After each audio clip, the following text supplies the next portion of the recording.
Greetings everyone, and Great here with another Age of Empires 2 Definitive Edition replacement. On the right side as the Burmese, we have Salted Pepper. On the left side as the Turks, we have Andre, Duai. This will cover each player's civilization bonuses. The Burmese, they are Monk and Elephant Civilization. One more camp technology is free. Infantry gets +1 attack per age, sword and field age, which makes them pretty effective there. Elephants get +1/+1 armor.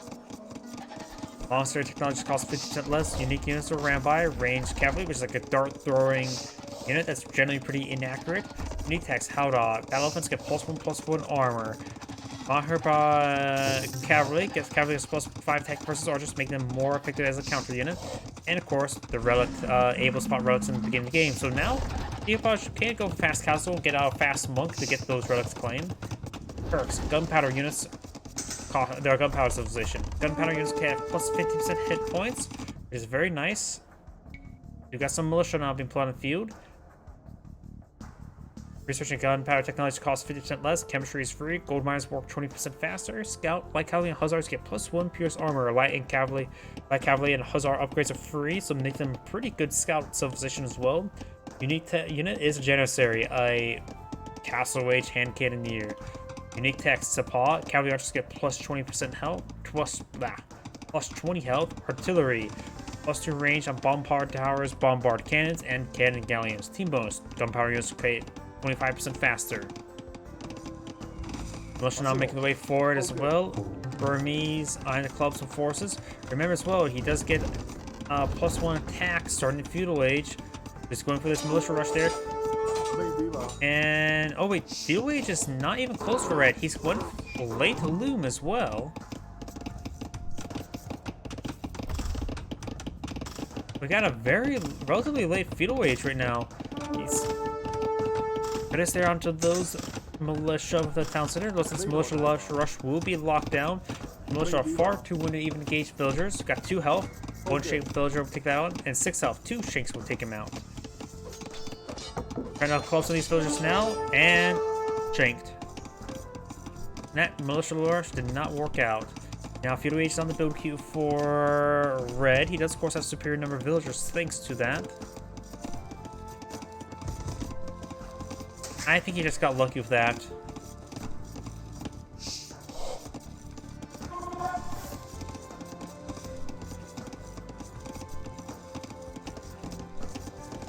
As far as I can tell, town center arrows are not necessarily faster. Maybe they are more accurate as well. They provide more protection.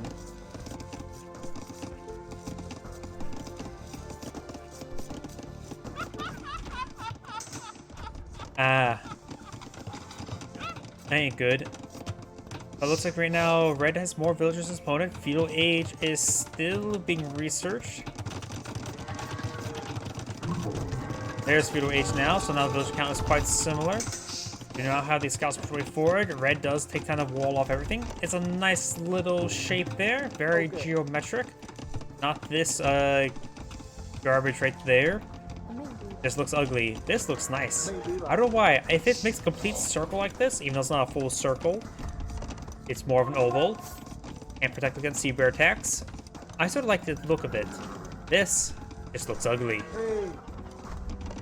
Of course, that doesn't mean much. It means also that blue has better positioning of his natural trees than his opponent, where red had to build an additional line of palisade walls to get a full wall in.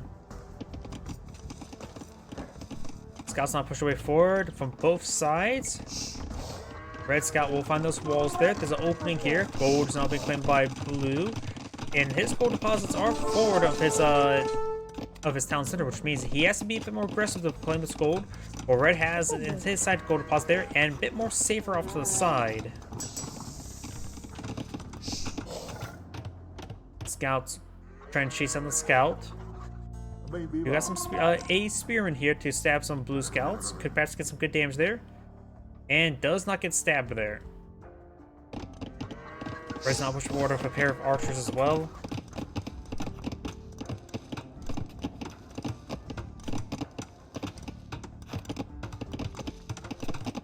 More housing, very nice. And now the scout is trying to push it forward. May get some hits there onto these archers, but it's going to go on past. You have a watchtower being pulled out here. Very, very nice. He knows his gold is relatively exposed, so going for a watchtower there can help his villagers stay alive.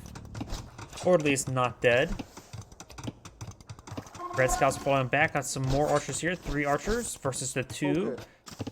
And does have now the watchtower now. Does get some good hits there on the spearman, and the spearman does go down. Red may just need to back off of the region because that watchtower does provide some good safety for blue.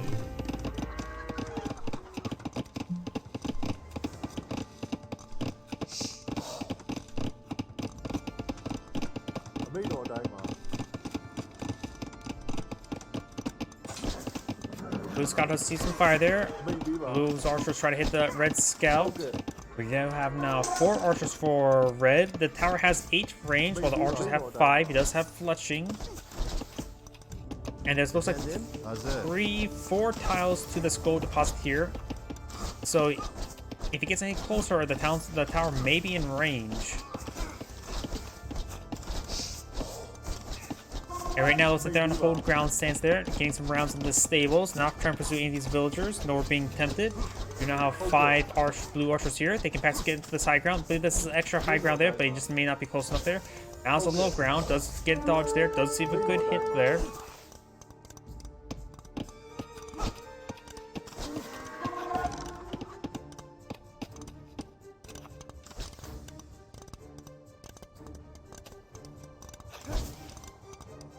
Eric's now seeing some hits there. We do have these archers push way forward. And over here, we've got the scout now advancing forward as well. Let's get a good hit there. Both scouts do go down now. We have 7 archers here versus just the 6.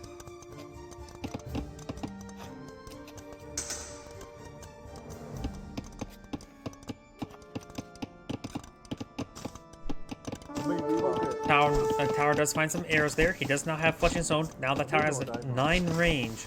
So in order for these archers to get 5 range on these villagers, they will likely have to be close and pretty close to that tower.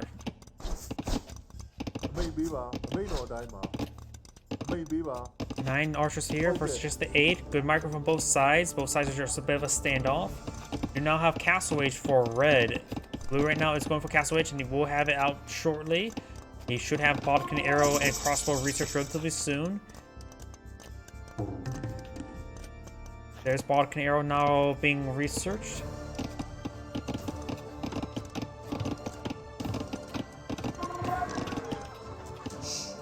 And now there's Crossbow research as well. Red's now soft retreating away, getting out some skirmishers. Alright, down more defensive now.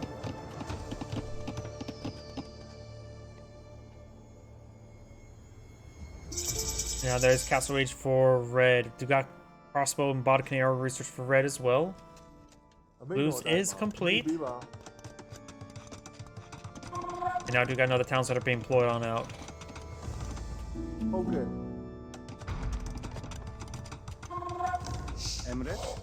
Crossbow's moving forward. Red's trying to really build up his town center, which will help provide cover for his villagers. Of course, Arbalest or Crossbowmen do outrange town centers. Town's range is 6, while Crossbowman range is 7. And starting to siege on this palisade wall there, allow him to get a better angle there on these villagers. Maybe should have done one bit closer, but we want to get the high ground damage. And we'll get inside town center there. Town center fires some good arrows there. Didn't take out any of those units, but does get some great damaging action there. Red has currently 10 crossbows here, 1 skirmisher versus the 10 here. Very wounded. Take that. Yep, still just 10. Skirmisher does go down. Both sides have lost now crossbowmen.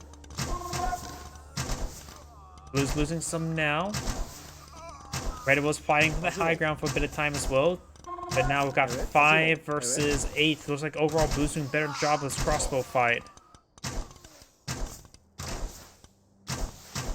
Blue must be able to able to time his opponent's movement a little bit better than his opponent. And now that does get him some great damage there. Keeping 7 of them alive at the moment, while Red has only 1. And he is wounded. But to exploit this breach, he will have to evade through that town's center fire. But of course, he can stand outside the town's center fire and put in sand ground stands. No archers remain for red. Do we see any scouts being pulled out on the field? Ballistics. He really is getting ballistics because he lost so much there because he didn't have ballistics. That's why for some skirmishers there. May go for elite skirmisher upgrade sooner rather than later. He only appears to have this one archer range that perhaps needs to change. His opponent right now is pursuing the crossbowmen in groups of 2. As well as wheelbarrow.